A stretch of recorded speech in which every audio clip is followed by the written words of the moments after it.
ମାମା କ'ଣ ଖାଉଛୁ?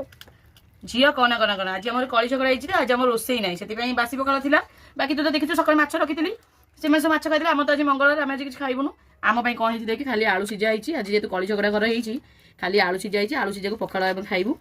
ଆଉ ଏଉ ଖାଇକି ଦୁଃଖରେ ରହିଯିବା କଥା ଆଉ ଆଳୁରେ ସୋରିଷ ତେଲ ଟିକେ ପକେଇଛି ଆଉ କ'ଣ କରିବା ସବୁ ଜିନିଷରେ ଆଡ଼ଜଷ୍ଟମେଣ୍ଟ କରିବା କଥା ଟିକେ ଚକଡ଼ା ଚକଡ଼ି କରିଦେଇକି ଟିକେ ପାଣି କରିଦେଲେ ଆଳୁ ପାଣି ଟିକେ କରିଦେଲେ ଖାଇଦେବା କଥା ତୋରାଣି ଟିକେ ପକେଇବା ଆଳୁ ପାଣି କରିଦେଲେ ଭାତ ପଳେଇବ ସର୍ଟ ଆଉ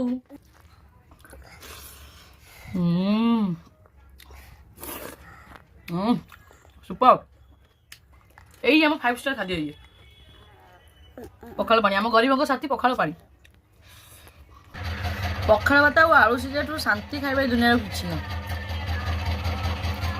ଦି ବେଷ୍ଟ ଖାଇବା ଏଇଆ କହିକି ମନକୁ ବୁଝେଇଦେବା କଥା ଆଉ